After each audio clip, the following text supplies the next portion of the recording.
So hi guys, this is Isaac Apsondaisy. Just a second, let me share my screen.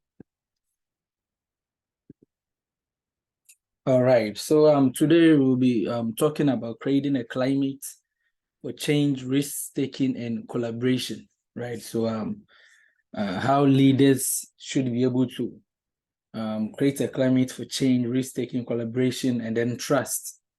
So first, we'll be looking at actions that the leader can take to create a climate for change and encouraging risk-taking. The first one is foster open communication, right? So the leader should be able to create a platform or an environment where employees will feel free to commune or converse with each other, where they will be free to open up, discuss thoroughly the objectives and the things, the collective things that they can actually do to enhance or achieve the company objective. The second will be provide resources and supply. There should be adequate resources, be it training, military, whatever resources that they would need to be able to meet the company objective, right? To work collectively together. And the leader should also be able to lead by example. He should be an epitome of what he teaches, right? So whatever that you want people to be doing, or every level that you want people to reach, you should be able to have been there or be able to do the things that you want the team to do to help reach there. And also encourage collaboration and teamwork. You can employ metrics that will reward or recognize people for what they do in the team and also encourage other people to work collectively as team. Here we look at how leaders can create a climate of trust and facilitate relationship among people in a work team, right? So how they can create an environment of trust and facilitate relationship among people in a work team. The first one is lead by integrity. The integrity is doing the right thing even when people are not looking at it. So you have to lead by integrity. You have to adhere to your values. You have to adhere to your words. You have to be a doer of the things that you say, irrespective of whether they are looking at you or not. And there should be power delegation. When we say delegating power, we mean sharing responsibilities, right, and authorities within the organization. People should feel they are important, right? They should be assigned tasks that make them know that they are actually being recognized. They need them. They value their skill sets in the organization. And also the leader should be able to resolve conflict effectively. There should be a proper procedure to follow to be able to resolve conflict without not having to create another conflict, right?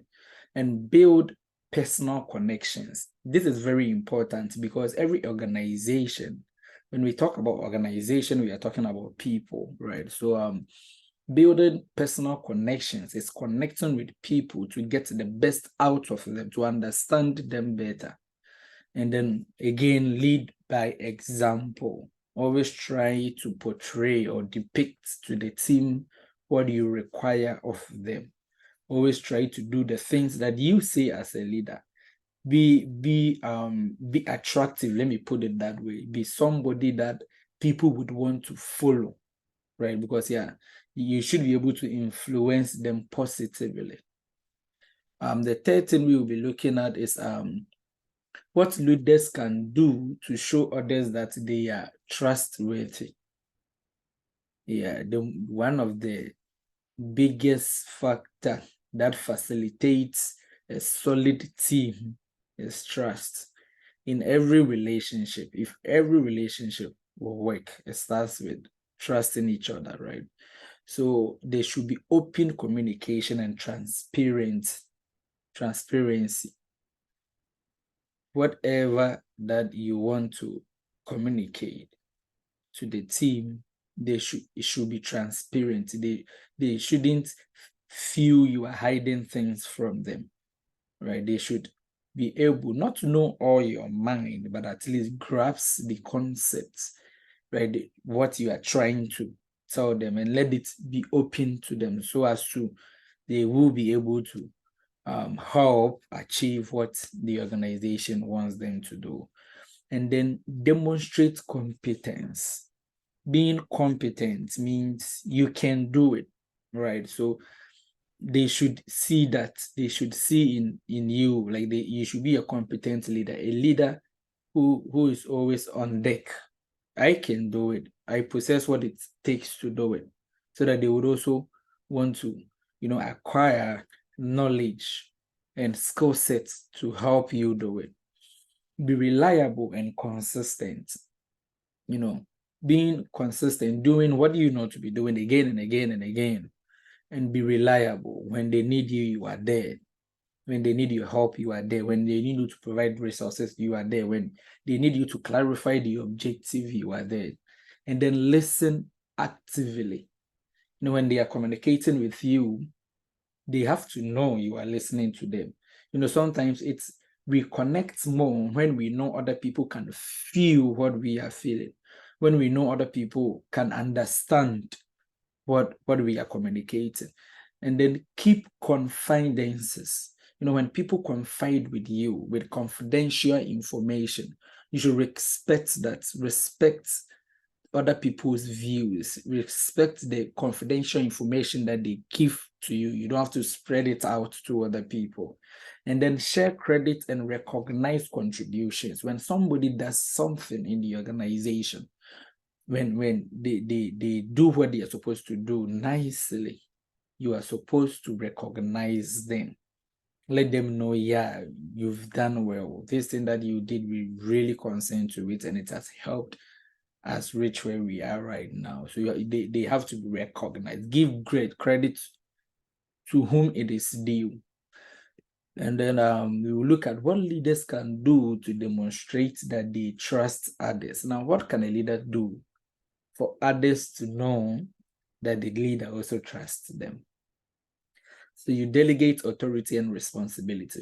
When you assign responsibilities to people, what enunciates is that it makes them know you trust them to do it, which means you trust their capabilities. You trust the skill sets that they possess. You trust the knowledge that they have. You trust them to get the work done. Encourage risk-taking. Encourage risk-taking. It can be a change. You should encourage them to take risk, to grow, take on new challenges, provide opportunities for growth and development, empower risk-taking, and then support work-life balance. It shouldn't always be only work. No, sometimes you should implement. It can be how do I even put it? I'm looking for the correct word. Like there should be a balance to the work and their life, because life is not only about work, right? We have families, we have relationships. So the work schedule, that's the correct word. The schedule should be able to balance that. Yeah, so in conclusion, I would say building trust is a critical aspect of effective leadership. And leaders can create a climate of trust by consistently demonstrating integrity, transparency, and competence. They should foster open communication, actively listen and respect diverse perspectives, delegating authority, empowering decision-making, and providing opportunities for growth. To showcase trust in others' abilities, sharing credits, recognizing contributions, encouragement, collaboration, demonstrate trust in their team members. By embodying these actions, leaders can establish a culture of trust that promotes engagement, innovation, and strong relationship within the team and organization as a whole. Thank you, guys. So this is my conclusion on how leaders can create a climate for change, risk-taking collaboration, and trust. I hope you enjoyed this section. See you.